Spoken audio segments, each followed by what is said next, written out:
Hey guys, I'm here at the Pintruder Service Center, and today we're going to work on the Pintruder CWF630HF saw.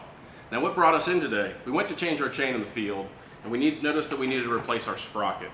When we grabbed our sprocket, we noticed there was a lot of play in it, both rotational and also in and out. What that means is it's time for us to replace our slip clutch. So we're going to do that today, along with address some other issues while we've got the saw apart. So let's get to it. Alright, so all my parts are in for customer service. I've got all my tools. So we're going to go ahead and address this sprocket and the slip clutch. Notice that I've got a lot of rotational play as well as a good amount of play in and out. That's how we know that this clutch is time to replace. I'm going to start by removing my circlip off the sprocket.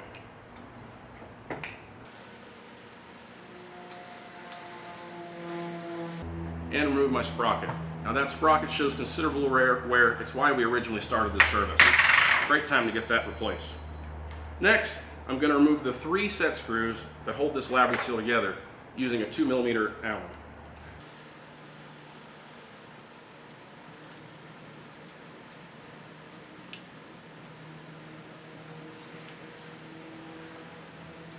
Alright, so I removed my 3 set screws on the top of that Labyrinth seal. And now I'm going to go ahead and use my Labyrinth seal removal tool and get it installed. With my Labyrinth seal removal tool installed, I'm going to use my 15mm open end and my 10mm Allen. I'm going to go ahead and press the Labyrinth seal apart.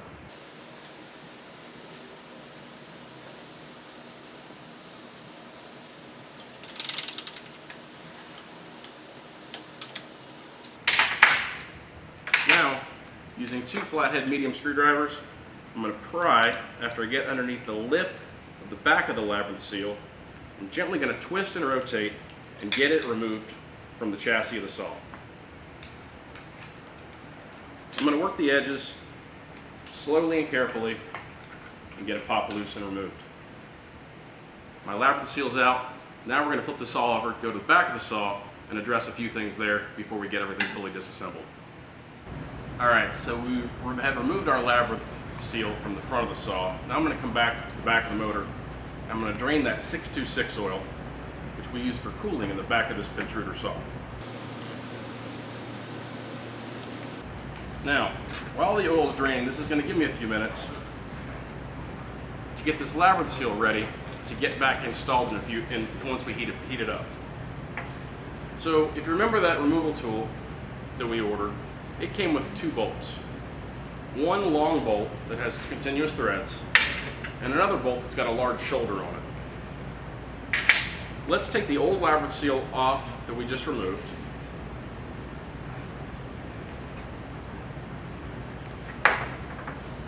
And I'm going to go ahead and install my new Labyrinth seal. So my old exterior and interior Labyrinth are now trash. We can get rid of those. I'm going to install my new Labyrinth seal on the install tool. Take your time, line up those screws, and this doesn't have to be crazy tight. We're just using it for alignment.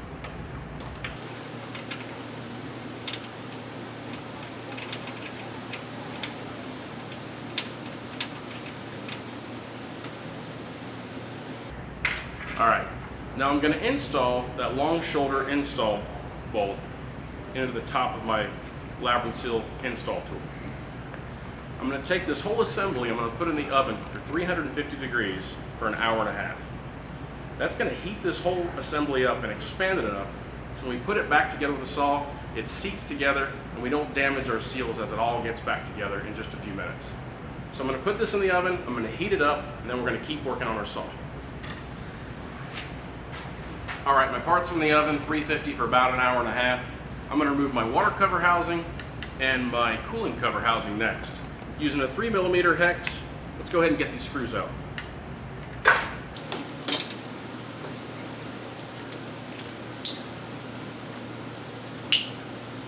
Now when I take my water cover housing off, pay special attention to each one of these screws has got a O-ring on it. We're going to replace all those O-rings, but take a look at where they go so you know how to put it back together once we get everything apart.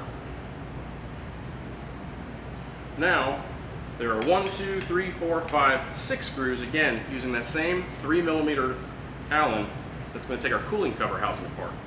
Let me get those out now.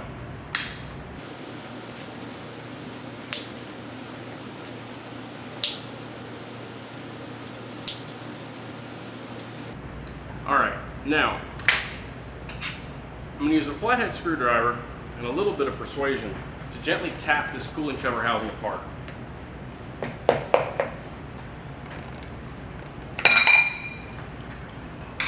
Again, when I take this cooler cover housing apart, there's a series of O-rings and a series of gaskets around the inside of this cooling housing. These right here are some of your most important O-rings. This is where your water passage comes through the saw and keeps everything cool. So as you put everything back together, take special attention to how all these O-rings are installed, and let's get them replaced with those new ones, looped up before we put them back in, to make sure that we don't have any leaks and we keep our oil separate from our water. Alright, I've got all my O-rings out now. Get my last O-ring here out and get it set to the side. I'm going to wipe everything down so it's nice and clean, get all the old oil out, and I'm ready to remove my cooling cover flange.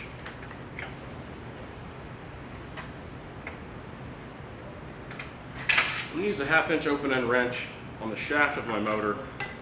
One of the techniques I've learned is if I take that wrench and I put it up against the handle of the saw, that gives me a good brace and a good stopping point. Remember that 4-pin Pintruder socket we use? I'm going to go ahead and break this flange loose and go ahead and get this cover removed.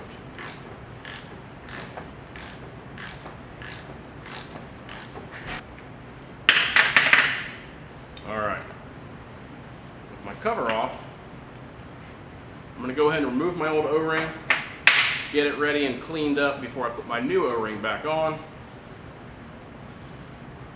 I like cleaning everything as I go, that way when it goes back together it's extra smooth.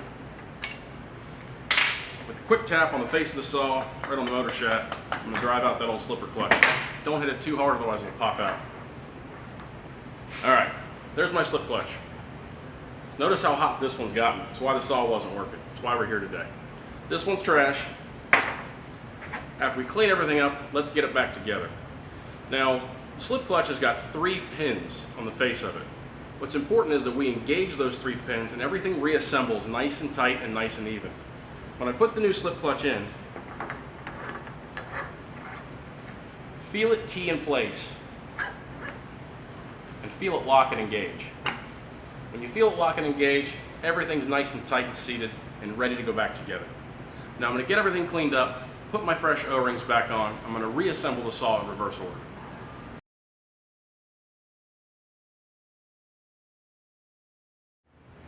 Alright, on reassembly here, I use a little bit of marine grease, just a waterproof marine grease, and I always lubricate my O-rings as I go back together. Also, some marine grease on my threads keeps everything nice and tight, fitting well together as we come back together. A little bit of marine grease on those threads as I put my housing back together.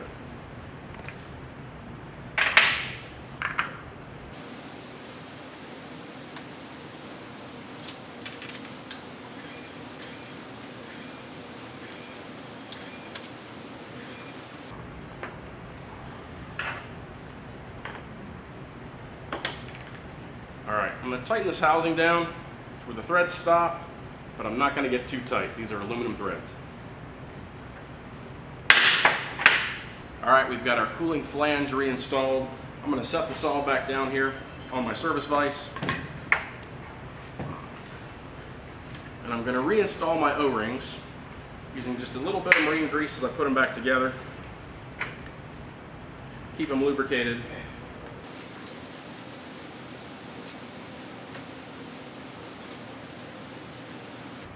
Paying extra special attention to those 2 larger O-rings that are my water path O-rings and my water path gaskets. It's important that we keep these O-rings in, we don't pinch them, because that's what keeps that water separate from our oil.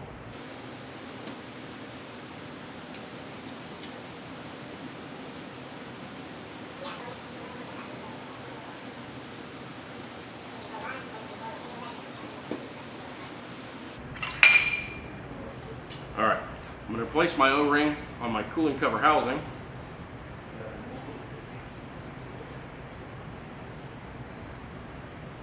I'll remove my old one.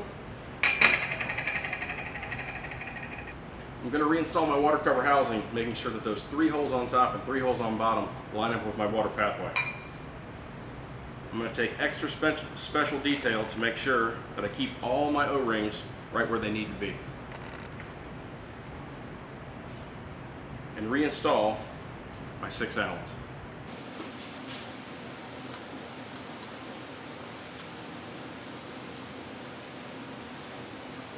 Now as I tighten these 6 Allens down and I close this housing back together, I recommend using a star pattern.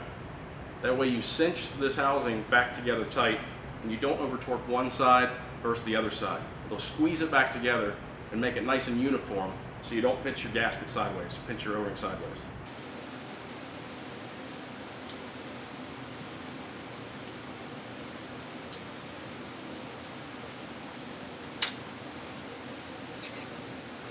Lastly, I'm going to replace my water cover housing.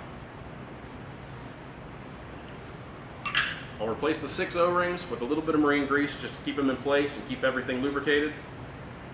And get my 6 Allens back in it and get this saw back together and back in the field.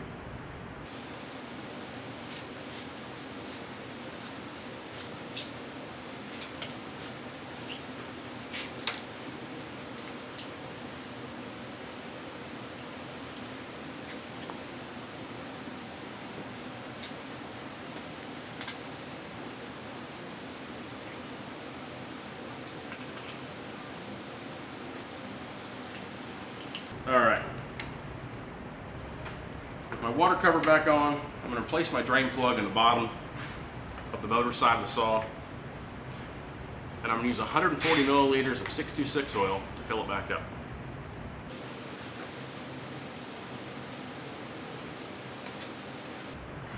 Take your time when pouring this oil in because it's a small hole in the top of the motor.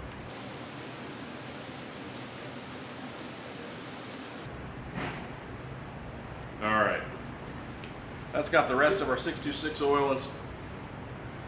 I'm going to go ahead and put my fill plug back in, and next we're going to work on reinstalling that Labyrinth seal.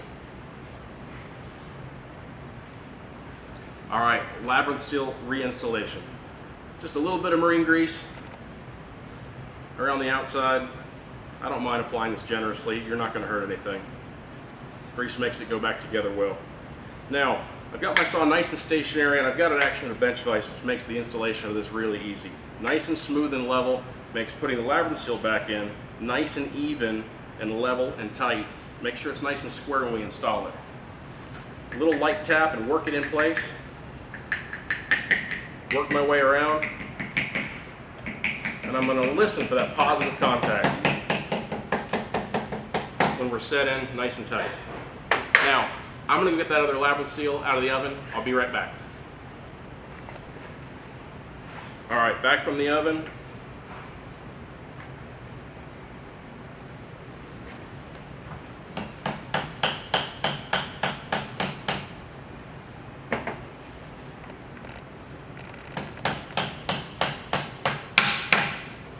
Alright, nice positive contact.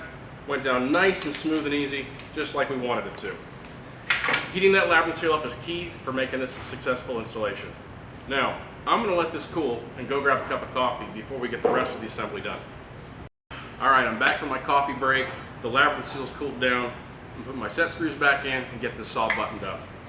Now, before I put my set screws back, I just want to do a quick visual inspection. I'm going to make sure that my Labyrinth seal is sitting flush with the shoulders of my shaft.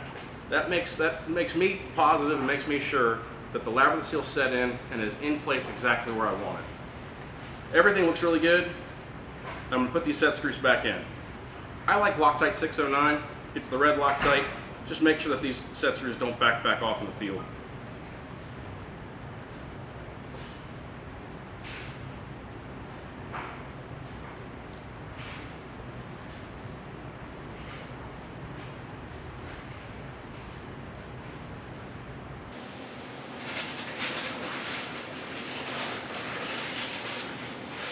Alright, let me get my sprocket back on.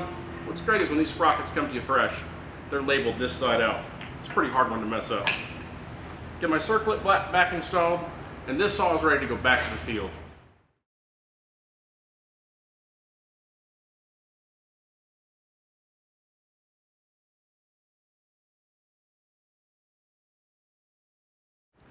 Alright guys, thanks for using Pintruder and watching this video. Now look below for contact information, phone number, and email for reaching out to our customer service department or to reach any one of our techs. We'd be happy to help you any way we can. Thanks again for using Pintruder.